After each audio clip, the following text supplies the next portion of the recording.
क्या आप बार बार वही खाना खाकर थक गए? तो चिंता मत कीजिए। कुछ एक्सपर्ट्स का मानना है कि साल 2050 तक धरती की जनसंख्या 900 करोड़ हो जाएगी, जिसके चलते लोगों के खान पान में भारी बदलाव देखने को मिलेंगे। पेश है पर्यावरण में होने वाले बदलाव से लेकर नए जमाने की टेक्नोलॉजी की वजह से होने वाले कुछ बदलाव जो दुनिया भर के मेन्यू को एकदम से उलट पुलट करके रख देंगे। जेलीफिश डंक मारते हुए समुद्री जीवों को खाने का ख्याल भले ही ज्यादा आकर्षक ना लगता हो, लेकिन यूके में प्रकाशित होने वाली फ्यूचर ऑफ फूड नामक रिपोर्ट की माने तो अगले 30 साल के अंदर जेलीफिश दुनिया के सबसे लोकप्रिय फूड आइटम्स की लिस्ट में शुमार हो जाएगी।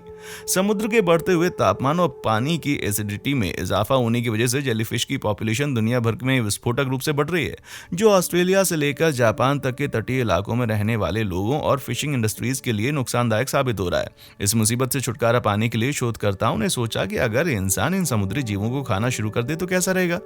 पाया गया कि इन्हें खाना इंसानों के लिए बेहद फायदेमंद रहेगा। इन जीवों के शरीर में पाई जाने वाली जेली विटामिन B12, मैग्नीशियम और आयरन जैसे खनिजों और दूसरे पोषक तत्वों से भरपूर होती हैं और उनमें फैट की मात्रा ना के बराबर होती है। पर यह जेली रबड़ जैसी एक परत और जहरीले डंकों के नीचे मौजूद होती है, जिसकी वजह से इसे खाना इतना आसान भी नहीं है। लेकिन भला हो डेनमार्क के कुछ वैज्ञानिकों का, जिन्होंने बिना स्वाद वाले इस लो कैलोरी जीव को एथेनॉल की मदद से मात्र कुछ ही दिनों में कुरकुरी चिप्स में तब्दील करने का तरीका खोज निकाला।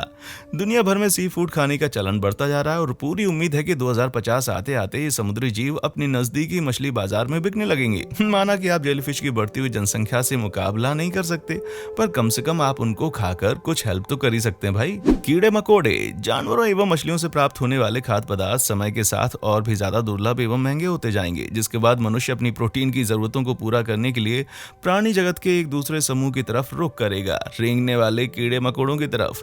अफ्रीका के कैटरपिलर और टिड्डी खाने वालों और जापान और थाईलैंड के कीट और ततैया खाने वालों समेत दुनिया भर में करीब 200 करोड़ लोग अपनी खुराक के लिए कीड़े मकोड़ों पर निर्भर करते हैं।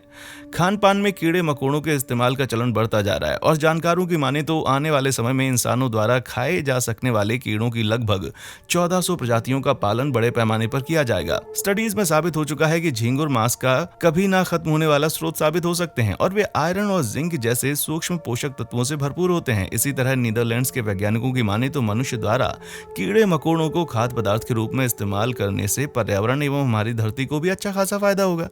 कीड़े मकोड़ों के पालन में कार्बन उत्सर्जन लगभग ना के बराबर होगा और इसके लिए जगह, पानी और एग्रीकल्चरल मशीन्स जैसे दूसरे संसाधनों की भी जरूरत कम होगी। इस प्रक्रिया में ग्रीन हाउस गैस उत्सर्जन में भी भारी कमी आएगी, क्योंकि कीड़े मकोड़ों द्वारा उत्सर्जित की जाने वाली मीथेन की मात्रा मवेशियों के मुकाबले लगभग ना के बराबर होती है। ये बात सही है कि फिलहाल दुनिया में इंसानों की आबादी का बहुत ही छोटा हिस्सा कीड़े मकोड़ों का सेवन करता है, लेकिन इतना तो दावे के साथ कहा जा सकता है कि आगे चलकर इस आंकड़े में जबरदस्त वृद्धि होने वाली है।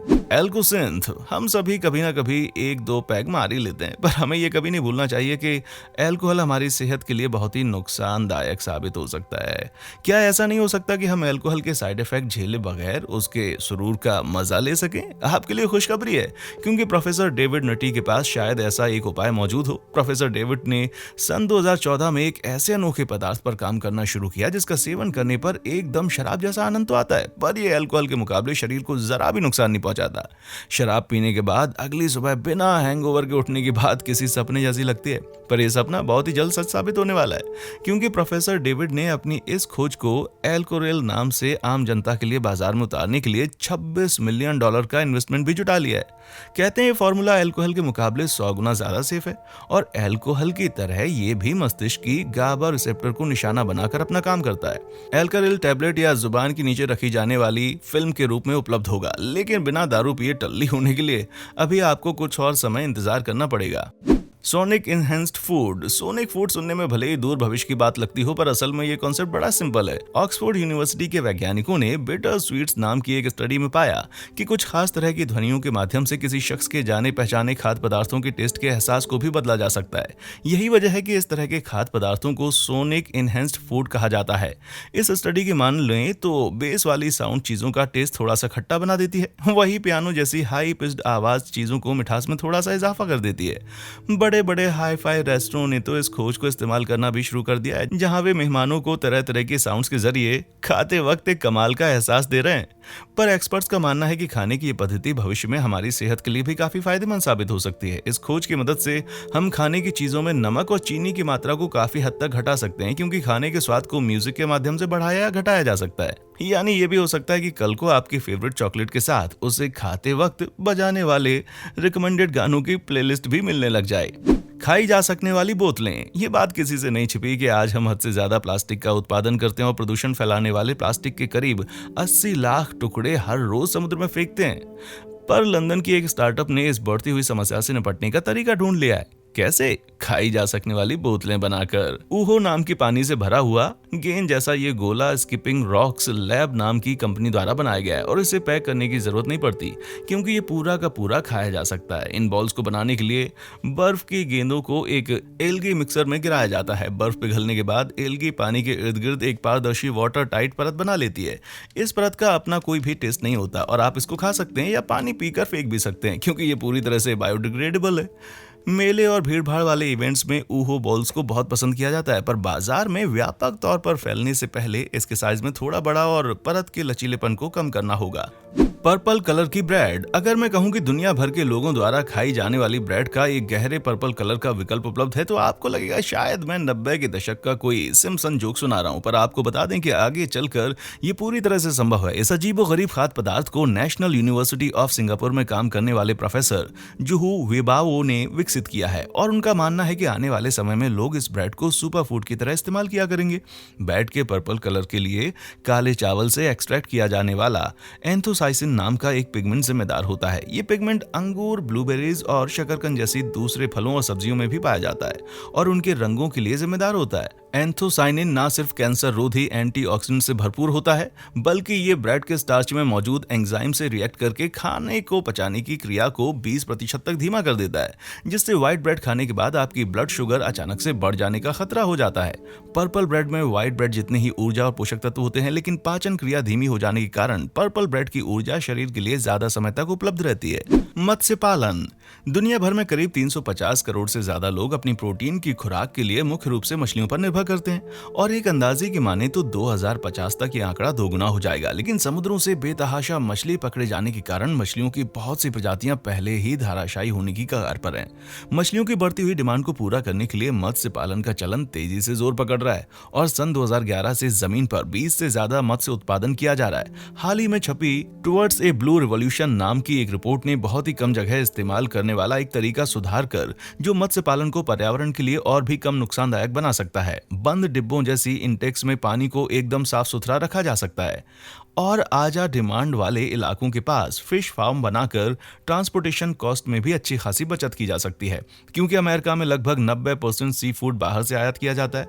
माना कि मत्स्य पालन इतना आसान नहीं है, लेकिन दुनिया में 35 देश अभी भी समुद्र से ज्यादा मछली मत्स्य पालन के द्वारा प्राप्त करते हैं। फिलहाल मत्स्य पालन 24,300 करोड़ डॉलर का उद्योग है और भविष्य में इस आंकड़े में और भी ज्यादा इजाफा होने के पूरे चांसेस हैं। लैब निर्मित मांस। मीट इंडस्ट्री द्वारा उत्सर्जित की जाने वाली ग्रीन हाउस गैसेस की मात्रा सभी तरह के ट्रांसपोर्ट साधनों द्वारा उत्सर्जित की जाने वाली ग्रीन हाउस गैसेस की मात्रा से कहीं ज्यादा होती है।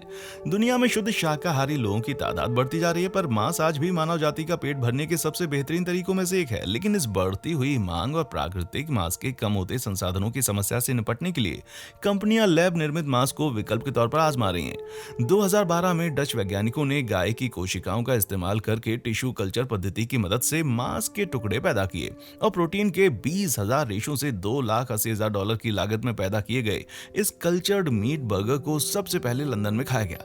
इसी तरह सैन फ्रांसिस्को में भी एक मुर्गे की हत्या किए बगैर चिकन नगेट्स का उत्पादन किया गया और 2019 में ब्रिटिश वैज्ञानिकों ने घास की पत्तियों पे एनिमल सेल्स को ग्रो करके दिखाया।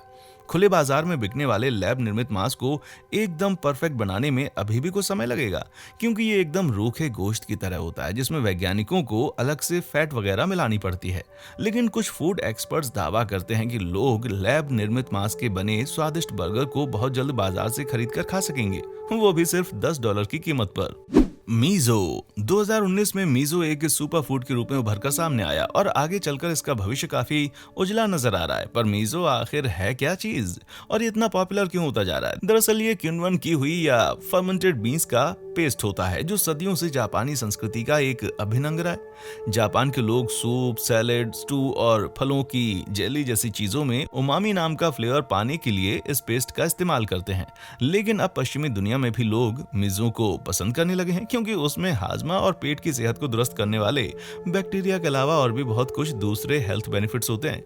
रिसर्च में यह भी पता चला है कि मिजो खाने से हमारा पेट ज्यादा भरा हुआ लगता है क्योंकि इसके नमकीन स्वाद की वजह से हमारे ब्रेन को लगता है कि हमने पर्याप्त मात्रा में प्रोटीन ले लिया है। पर 2013 में इस कमाल के पेस्ट का एक और भी बहुत ही जबरदस्त फायदा सामने आया। पाया गया कि ये पेस्ट शरीर को रेडिएशन से होने वाले नुकसान से बचाता है और हाइपरटेंशन और कैंसर जैसी गंभीर बीमारियों के इलाज में भी मददगार साबित होता है। भले ही आपने अब तक इसे ट्राई ना किया हो, पर आने वाले 30 सालों के भीतर यह आपको अपने नजदीकी मार्केट में खाने के लिए मिल सकता है। फफूंद दुनिया के सभी जीवों के कुल भार के 1/4 हिस्से के लिए अकेले तौर पर फंजाई या फफूंद जिम्मेदार है। चीन की पारंपरिक चिकित्सा पद्धति में भी फंजाई का इस्तेमाल किया जाता था और मनुष्य ने पिछले 1,18,700 सालों से खाता चला आ रहा है। पर आज भी फफूंद की बहुत सी ऐसी प्रजाति हैं जो या तो खाने के लिहाज से बेहद नायाब मानी जाती हैं या उन्हें बिल्कुल नहीं खाया जाता। लेकिन फंजाई को इंसानों के खाने के रूप में इस्तेमाल करने से जुड़े रिसर्च में एक बड़े कमाल की बात सामने आई। गीली लकड़ी पर उगने वाली माइसीलियम सफेद जाले जैसी दिखने वाली एक फफूंद है जो एक चमत्कारिक शक्ति से लैस है। ये ना खाए जा सकने वाली चीजों को भी पोषक खाद्य पदार्थ में बदल देती है। जी हाँ, आपने सही सुना। एक्सपेरिमेंट के दौरान इस फंजाई ने प्लास्टिक वेस्ट को खाने लायक खाद्य पदार्थ में तब्दील कर दिया था। ये प्रक्रिया फंजाई म्यूटेरियम नाम के एक खास एपरेटस में की जाती है। माइसीलियम भविष्य में हमारे लिए बहुत ही फायदेमंद साबित हो सकती है क्योंकि ये कॉम्प्लेक्स प्लांट और एनिमल मटेरियल्स को सिंपल शुगर्स और प्रोटीन्स में तब्दील कर सकती है। वैज्ञानिक इस फंजाई को सीधे सीधे खाने पर भी रिसर्च कर रहे हैं क्योंकि ये शरीर को फायदा पहुंचाने वाले पोषक तत्वों से भरपूर होती है। फंजाई के वैश्विक बाजार में हर साल करीब 9.5% की वृद्धि होती है, इसलिए भविष्य में इसका आपके खाने की प्लेट में नजर आना लगभग तय है। जीन एडिटिंग से बने खाद्य पदार्थ या जीएमओ फूड। भले ही जेनेटिकली मॉडिफाइड खाद्य पदार्थों या जीएमओ फूड से जुड़ा विवाद दशकों से चलता आ रहा हो, पर फल और सब्जियों से लेकर मछली और मांस जैसे तरह तरह के जीएमओ फूड भविष्य में हमारी खाद्य सुरक्षा के लिए बेहद अहम साबित होने वाले हैं। सिलेक्टिव ब्रीडिंग या चयनित प्रजनन की मदद से हम बहुत से पॉजिटिव रिजल्ट्स प्राप्त कर सकते हैं, जैसे सब्जियों में हमारे शरीर को रोगों से लड़ने की मदद करने वाले एंटीऑक्सीडेंट की मात्रा बढ़ाना या फलों को लंबे समय तक ना सड़ने वाला बनाना। एक्सपर्ट्स का कहना है कि आने वाले समय में हम जीएमओ की मदद से बीमारियों का प्रतिरोध करने वाले, कम फर्टिलाइजर इस्तेमाल करने वाले और ज्यादा से ज्यादा कार्बन डाइऑक्साइड को ऑक्सीजन में तब्दील करके क्लाइमेट चेंज का मुकाबला करने वाले पौधे विकसित करके कृषि जगत में एक नई क्रांति ला सकते हैं। आजकल बायोटेक्नोलॉजी तक लोगों की पहुंच और भी ज्यादा आसान होती जा रही है और क्रिस्पर जैसी नई टेक्नोलॉजी की मदद से मामूली लैब इक्विपमेंट्स का इस्तेमाल करके कोई भी जीन एडिटिंग कर सकता है। इसका मतलब हुआ कि किसानों को नई वैरायटी, इसके लिए बड़ी बड़ी कंपनियों के पेटेंट वाले बीजों पर निर्भर नहीं होना पड़ेगा। हमारा मानना है कि 2050 तक जीएमओ फूड्स मनुष्य के आहार को एकदम से बदल के रख देंगे, पर हकीकत आने वाला समय ही बताएगा। 3D प्रिंटिंग से बना फूड। 3D प्रिंटिंग एक ऐसी टेक्नोलॉजी है जिसमें अनंत संभावनाएं छिपी हैं और पूरी तरह से कृत्रिम खाद्य पदार्थों की बातें फिलहाल भले ही साइंस फिक्शन की तरह लगती हो, पर 3D प्रिंटिंग से बने फूड आइटम्स पर बड़े जोरों से रिसर्च चल रहा है। पर कुछ हाई क्वालिटी 5 स्टार रेस्टोरेंट्स ने अपने मेहमानों को खास तौर पर बनाया गया 3D प्रिंटेड खाना खिलाना भी शुरू कर दिया है।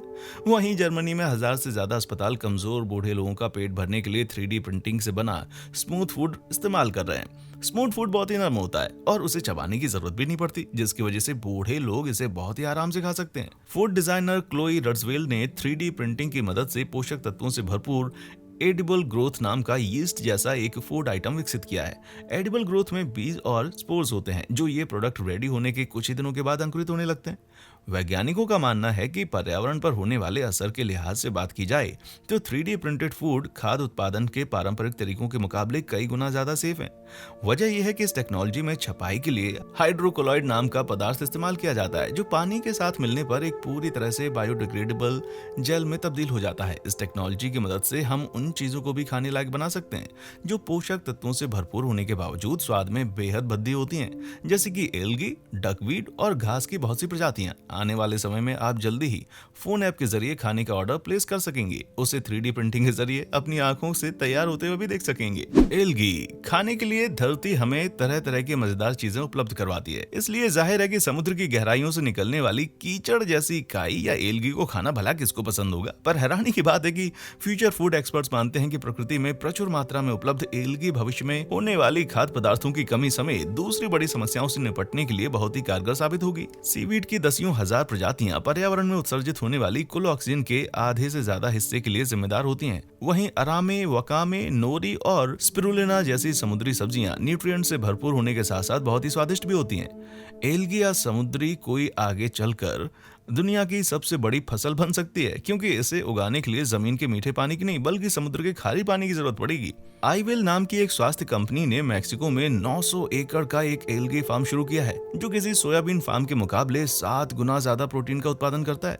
शेफील्ड हार्लेम यूनिवर्सिटी के वैज्ञानिक ब्रेड और दूसरे फूड प्रोडक्ट्स में नमक की जगह सीवीड के टुकड़े इस्तेमाल करने के प्रयास में जुटे हैं, यानी इन पोषक तत्वों को पाने के लिए हमें किसी बद जायका काई को सीधे सीधे नहीं खाना पड़ेगा। इसी के साथ हमारी लिस्ट कंप्लीट होती है दोस्तों। भविष्य में प्रचलित होने वाले इन खाद्य पदार्थों में से आप किसे अपनी खुराक में शामिल करना चाहेंगे? नीचे कमेंट बॉक्स में आकर हमें अपनी राय जरूर दें। हमारे चैनल पर आने के लिए आपका शुक्रिया।